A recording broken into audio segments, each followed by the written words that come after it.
Selamat pagi, Bapak, Ibu, Saudara sekalian. Jumpa lagi dengan kami dari GPD El Shaddai Jimbaran. Kita percaya dan harapan kita semua, semoga Tuhan menyertai dan memberikan kekuatan, kemenangan pada kita semua.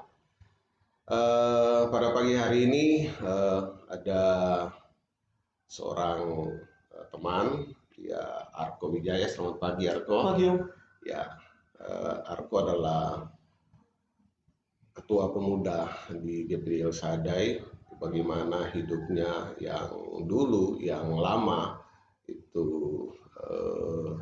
juga hidup, mungkin kehidupan kita sama, yang lama penuh dengan ketidakbenaran, tetapi oleh anugerah Tuhan menolong dan Tuhan mengubahkan dia menjadi sesuatu yang baru. Pada hari ini dia akan menyampaikan satu renungan di dalam mutiara pagi kita pada hari ini tentang pertobatan. Juga mungkin ada sedikit kesaksian yang bisa nanti disampaikan bagaimana Tuhan mengubahkan hidupnya menjadi sesuatu yang baru. Silakan, Kok. Ya. Baik, shalom Bapak Ibu Saudara sekalian. Terima kasih buat kesempatan pagi hari ini. Buat kesempatan saya bisa melayani untuk sharing renungan singkat di Mutiara Pagi. Ya, ini adalah suatu kehormatan buat saya, ya, karena saya diproses Tuhan dengan luar biasa dan saya harus berbagi, ya, proses apa yang sudah saya lakukan, sudah saya jalani, ya, saya harus berbagi. Dan pagi hari ini saya mau sampaikan renungan tentang pertobatan, ya, bagaimana hidup saya diubah oleh Tuhan dengan cara yang luar biasa. Ya, ada kalanya Tuhan menegur saya dengan cara yang keras. Ya, saya pernah sampai tidak bisa jalan karena saya lari dari Tuhan, dan ya puji Tuhan, Tuhan tegur, Tuhan ingatkan, dan saya berjanji saya akan melayani. Amin. Ya, dan kali ini saya mau bacakan di Matius 3 ayat kedua. Bertobatlah sebab kerajaan surga sudah dekat. Ya, jadi kita harus bertobat karena kerajaan Allah atau kerajaan surga sudah dekat. Waktu itu ketika saya tahun 2003 mulai melayani Tuhan, melayani di mimbar dengan permainan musik yang Tuhan izinkan saya bisa punya talenta, punya skill di musik, walaupun ya masih setengah-setengah gitu. Jadi bukan seorang pemain musik yang pro, tetapi saya punya kerinduan untuk bisa melayani di bidang musik. Ketika saya melayani, ternyata fokus saya itu bukan untuk melayani Tuhan, hanya untuk menaikkan istilahnya kayak jam terbang saya. Jadi tujuan fokus saya hanya kepada saya sendiri, bukan kepada Tuhan. Itu berjalan lama sekali, ya, sampai di satu ketika saya dapat ayat yang benar-benar menegur saya di Matius 7 ayat 21. Bukan setiap orang yang berseru-seru kepada aku Tuhan, Tuhan akan masuk ke dalam kerajaan surga, tetapi dia yang melakukan kehendak Bapa. Jadi saya merubah sikap saya di dalam pelayanan, ya. Yang dulunya ketika saya melayani, tapi mulut saya, lidah saya masih suka mengucapkan kata-kata fitnah, kata-kata yang menjatuhkan. Ya, ketika ada orang yang mau melayani, saya anggap saingan saya waktu itu. Jadi bagaimana caranya biar orang ini tidak bisa melayani, ya, karena posisi saya akan terganti.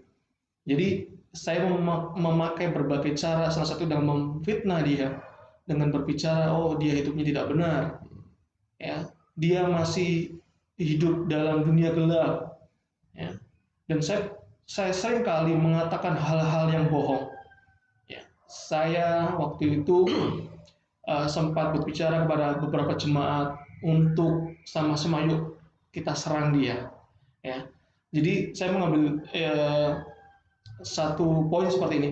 Ketika kita mengalami rasa sakit hati karena ya posisi kita akan tergeser, ya. Jadi kita merasa terancam, kita menghalalkan segala cara. Ya, ketika kita memiliki sakit hati, maka kita akan mengajak orang lain juga untuk sakit hati juga. Ya, jadi kita menyebarkan virus, seperti itu. Jadi benar-benar saya ini sebagai provokator lah, ngajak orang untuk nggak suka dengan orang ini. Dan itu berlangsung sekian lama.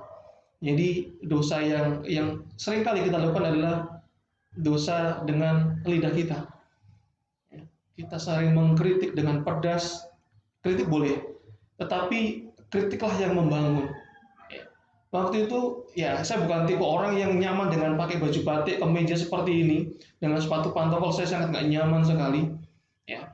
Dan suatu ketika saya beribadah, ada seorang teman, ya, seorang kakak bagi saya, ya, dia ngomong dengan kata-kata yang menurut saya baik. Ketika saya pakai baju kaos, terus pakai celana jeans sobek-sobek, ya, dia mendekat ke saya dan dia ngomong gini, kaosmu bagus nyong gitu. Tapi lebih bagus lagi kalau kamu pakai kemeja, pakai celana yang bagus, yang nggak sobek-sobek, yang rapi, itu kamu akan kelihatan lebih ganteng. Nah, kata-kata yang seperti itulah yang harus kita pakai ya. Jadi bukan dengan skala yang kasar, dengan cara yang menjatuhkan mental kita, tapi cobalah kita cari kata-kata yang membangun. Ya, kritik boleh, tetapi carilah kata-kata yang baik, yang membangun, yang tidak melukai hati. Dan saya sangat banyak belajar hal itu. Jadi pada kesempatan pagi ini saya mau sampaikan salah satu dosa yang harus kita tinggalkan adalah dosa lidah. Ya, jadi kita tahu bahwa lidah itu kecil, tetapi lidah itu sangat mematikan. Ya, dia bisa membunuh. Ya, seringkali kita dengar di berita ketika orang dipermalukan, orang tersebut melakukan bunuh diri.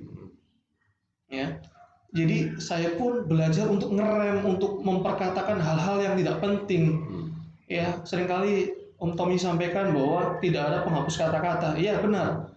Ya, istilah gini, ketika kita mengucapkan kata yang menyakitkan itu ibaratnya kayak kita sedang memaku di batang pohon. Ya, ketika kita cabut, lubang itu masih ada, membekas. Ya, dan itu akan selamanya teringat. Dan saya mulai belajar untuk mengerem. Ya, ngerem kata-kata yang tidak perlu, kata-kata yang menyinggung orang, kata-kata yang menjatuhkan orang, saya mulai ngerem. Ya. Karena ketika kita melihat orang mau berubah, ketika kita melihat orang mau bertobat, ketika orang mau mencoba untuk hidup lebih benar, kita seringkali tidak suka. Jadi pada kesempatan pagi hari ini, saya mengajak kita semua untuk mencoba untuk ngerem lidah kita. Kita harus bertobat dari cara kita yang lama, hidup kita yang lama. Kita harus bertobat, kita harus meninggalkan semuanya itu, ya. Karena waktunya sudah dekat, kerajaan surga sudah dekat, bertobatlah. Karena di Roma 6 ayat 3 di sana dikatakan, sebab upah dosa ialah maut, tetapi karunia Allah ialah hidup kekal di dalam Yesus Kristus kita. Buat pagi hari ini, mungkin itu yang bisa saya sampaikan tentang dosa lidah. Kita harus bertobat dari itu. Dan kalau ada kesempatan lagi, nanti saya bisa sampaikan di topik yang berbeda. Terima kasih, Tuhan Yesus memberkati. Haleluya, puji Tuhan. Kita semua orang berdosa dan memang kita terlahir di bawah dosa. Ketika dosa itu ada di dalam kehidupan kita dan kita tidak mau lepaskan, maka kita akan terkungkung oleh dosa itu dan kita akan dibawa masuk ke dalam kerajaan neraka yang tinggal kekal untuk selama-lamanya. Kita juga punya masa lalu yang berbeda. Setiap pribadi kita punya kegelapan-kegelapan yang ada dan kita kalau kita mau, jadi kalau hati kita mau untuk berubah, itu pasti Tuhan bisa ubahkan.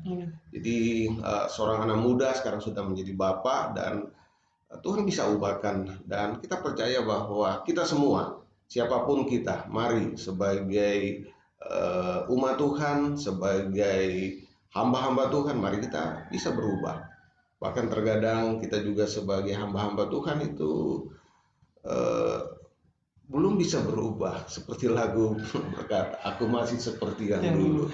Jadi mari kita berubah, sebab kita percaya bahwa Tuhan pilih kita, Tuhan benarkan kita supaya kita berubah. Dan perubahan itu memang ada yang cepat, ada yang pelan, tetapi intinya kita bisa berubah dan Tuhan mau kita berubah, yaitu lewat pertobatan yang sungguh. pada pagi hari ini disampaikan salah satu perubahan yang harus kita lakukan lewat kata-kata kita. Saya juga sudah sampaikan beberapa waktu lalu tentang kata-kata itu, bahwa lidah ini sangat berbahaya sekali. Dia bagaikan api, dia sangat berbahaya, dia liar, dan kita harus menjinakkannya dengan firman Tuhan, dengan kemauan diri kita sendiri, maka Tuhan akan menyertai kita semua. Puji Tuhan, Tuhan Yesus memberkati. Doa kami, Bapak Ibu Saudara semua, tetap kuat, tetap sehat, dan mari kita tinggalkan semua masa lalu kita, kegiatan-kegiatan hal yang tidak berkenan kepada Tuhan. Tuhan Yesus memberkati. Selamat pagi, Shalom.